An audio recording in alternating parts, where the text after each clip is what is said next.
அனைத்து இந்திய அண்ணா திராவிட முன்னேற்ற கழகத்தினுடைய பொதுச் செயலாளர் அண்ணன் எடப்பாடியாருடைய ஆணையின்படி இன்றைய தினம்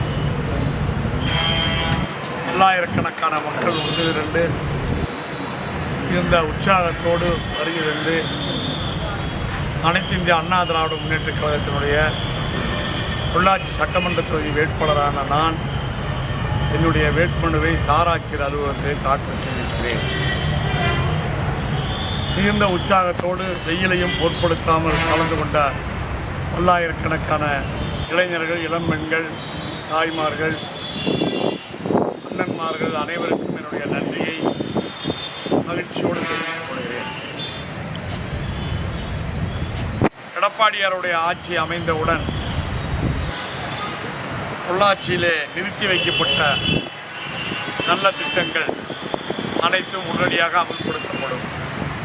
உதாரணமாக ஒருங்கிணைந்த நீதிமன்ற வளாகம் 50 கோடி ரூபாய் செலவிலே அண்ணன் எடப்பாடியார் நிதி ஒதுக்கி கொடுத்து அனைத்து பணிகளும் முடிந்து போட்டி மனப்பான்மையோடு கடந்த 2 ஆண்டு காலமாக அதை திறக்காமல் கடைசி வரை திறக்காமலே மூடி வைத்து போய்விட்டார்கள்.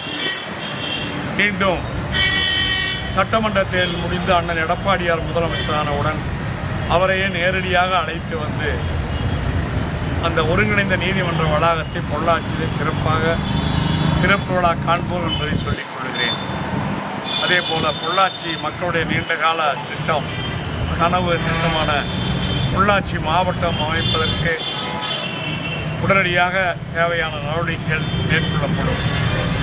அதே போல் விவசாயிகள் கோவை, திருப்பூர், ஈரோடு 3 மாவட்ட விவசாயம் சார்ந்த பரம்பிக்குள ஆழியார் அணைக்கட்டு திட்ட ஒப்பந்தத்தை மீண்டும் புதுப்பிப்பதற்கு சென்ற கால 2017-21 காலத்தில் எடப்பாடியார் முதலமைச்சராக இருந்தபோது அவரே எங்களை எல்லாம் அழைத்து கொண்டு திருவனந்தபுரம் சென்று கேரள முதலமைச்சரிடம் பேச்சுவார்த்தை நடத்தி சுமூகமாக பல கட்ட பேச்சுவார்த்தைகள் நடந்தன. அந்த பேச்சுவார்த்தைகள் எல்லாம் நானும் கலந்து கொண்டேன்.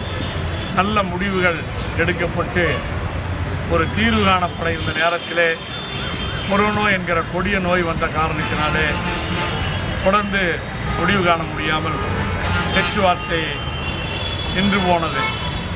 அதற்கு பிறகு வந்த இந்த விடியா ஸ்டாலினுடைய ஆட்சியிலே இந்த 5 ஆண்டு காலம் அவர் பல முறை கம்யூனிஸ்ட் கட்சி மாநாட்டுக்கும் பல்வேறு நிகழ்ச்சிக்கும் ஸ்டாலின் கேரளா போனாரே தவிர ஒரு முறை கூட கேரள முதலமைச்சர் பினராயி விஜயனிடத்திலே ஒரு கோரிக்கை வைத்து இந்த ஆனமலையார் திட்டம், நல்லாறு திட்டம் கட்டப்பட வேண்டும், பாண்டியாறு புன்னம்புலா திட்டம் உருவாக்கப்பட வேண்டும் என்றோ அல்லது வேறு தமிழக மக்களின் நலனுக்காக முல்லை பெரியார் அணைக்கட்டினுடைய நீர்மட்டத்தை உயர்த்த வேண்டும் என்றோ எந்த கோரிக்கையும் வைக்கவில்லை.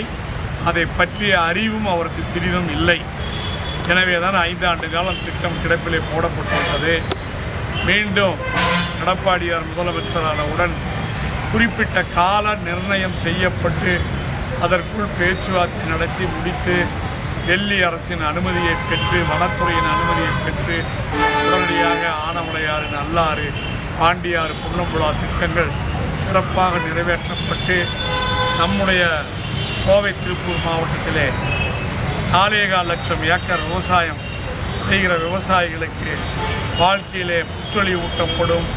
அதன் மூலம் ஆடு வளர்ப்பு, கோழி வளர்ப்பு, கறவை பசுக்கள் வளர்ப்பு சிறந்த விவசாய பூமியாக பொள்ளாச்சி, உடுமலை, மடத்துக்குளம், வெள்ளகோயில், காங்கயம் போன்ற அனைத்து பகுதிகளும், பல்லடம் போன்ற பகுதிகளும் மாறும் என்பதை சொல்லிக் கொள்கிறேன்.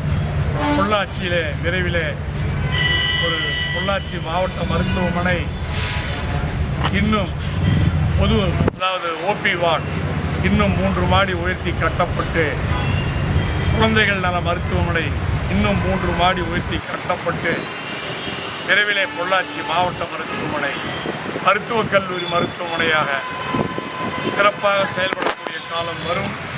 அதே போல் நர்சிங் கல்லூரி அதே மருத்துவக் கல்லூரி மருத்துவமனையிலே தொடங்கப்படும். எம்டி, எம்எஸ் இன்னும் மருத்துவம் போன்ற மேல் படிப்புகள் அனைத்தும் பொள்ளாச்சியிலேயே தொடங்கப்படும். அனைத்து நோய்களுக்குமான வைத்திய சிகிச்சை பொள்ளாச்சி மருத்துவமனையிலே கிடைப்பதற்கு ஏற்பாடு செய்யப்படும். பொறியியல் கல்லூரி, புதிய சட்டக்கல்லூரி கொண்டு வரப்படும். இன்னும் இந்த பகுதியினுடைய வளர்ச்சிக்கு விவசாயம் சார்ந்த தொழில்கள், அக்ரோ பேஸ்ட் இண்டஸ்ட்ரீஸ், அதாவது இப்போ எப்படி தென்னை நார் தொழில் இருக்கிறதோ, தென்னை பித்து கட்டி உற்பத்தி செய்யும் தொழில் இருக்கிறதோ, இதன் மூலம் இப்போது கிட்டத்தட்ட ஒரு 10,000 கோடி அந்நிய செலாவணி வந்து கொண்டிருக்கிறது. இன்னும் இந்த தொழிலுக்கு மின்சார கட்டண சலுகை தருவதாக நம்முடைய தேர்தல் அறிக்கையிலே பொதுச் செயலாளர் அண்ணன் எடப்பாடியார் சொல்லியிருக்கிறார்.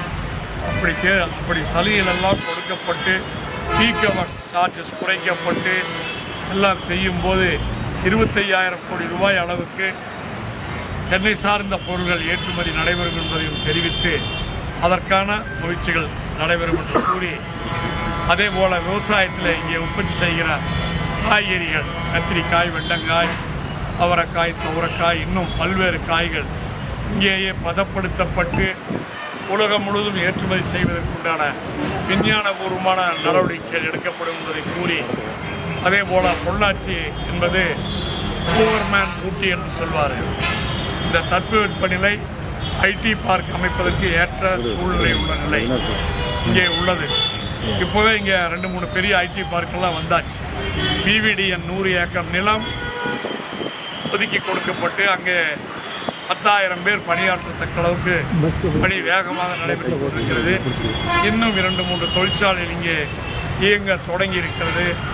பல ஐடி பார்க்குகள் பொள்ளாச்சியிலே இடம் பார்த்து கொண்டிருக்கிறார்கள்.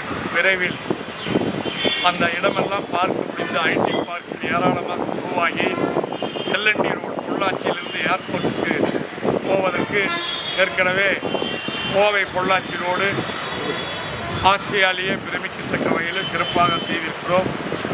அந்த திருமிச்சம்பட்டி மேட்டில் இருந்து ஏர்போர்ட் வரையில் இருக்கிற இருவழிப்பாதையை 6 வழிப்பாதையாக ஆக்கி குறுகிய நேரத்தில் விமான நிலையம் போய் செல்லத்தக்க சூழ்நிலையை உருவாக்கி, விமான நிலையத்தினுடைய இந்த பக்கமும் கூட விமான நிலையத்திற்கு போவதற்கு வழி வைக்கப்பட்டு பணிகளெல்லாம் முடியும் போது பொள்ளாச்சி ஒரு ஐடி ஹப்பாகி இங்கே படிக்கிற மாணவர்களுக்கு மட்டுமல்ல, இந்தியாவிலே பல்வேறு பகுதியிலே படிக்கிற மாணவ மாணவிகள் இங்கே வந்து ஐடி கம்பெனியில் வேலை செய்கிற காலம் இன்னும் 2-3 ஆண்டு காலத்தில் உருவாகும் என்பதை சொல்லிக் கொள்கிறேன். அதே போல் இங்கே தமிழகத்தினுடைய பொள்ளாச்சி சுற்று வட்டாரத்தினுடைய முக்கியமான விஷயம், கனிம வளங்கள் அனைத்தும் கேரள மாநிலத்திற்கு தினமும் ஆயிரக்கணக்கான லாரிகளிலே கடத்தப்படுகிறது. இதில் திமுக கட்சிக்காரர்கள் மட்டுமல்ல, இதற்கு துணையாக நிறைய அரசு அலுவலர்களும் இருக்கிறார்கள். கிட்டத்தட்ட தரைமட்டத்திலிருந்து 200 அடி 300 அடிக்கெல்லாம் ஆழம் போய்விட்டது. விவசாயிகளுடைய கிணறெல்லாம் வற்றி போகிற சூழ்நிலை இருக்கிறது. எவ்வளவோ நாங்கள் போராடி பார்த்தோம், தடுத்து பார்த்தோம். ஆனால் அதற்கு எந்த பிராயச்சித்தமும் கிடையாது. காவல்துறையும் முழுக்க அதுக்கு சப்போர்ட்.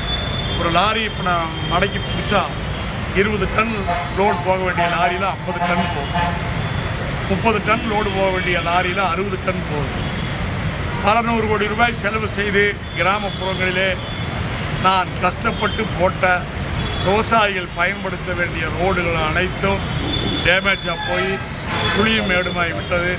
விவசாயிகள் பால் வண்டியை கூட பொள்ளாச்சி கொண்டு வர முடியாத சூழ்நிலை இன்றைக்கு ஏற்பட்டிருக்கிறது. அனைத்து ரோடுகளும் டோட்டலி ஃபுல்லி டேமேஜ்.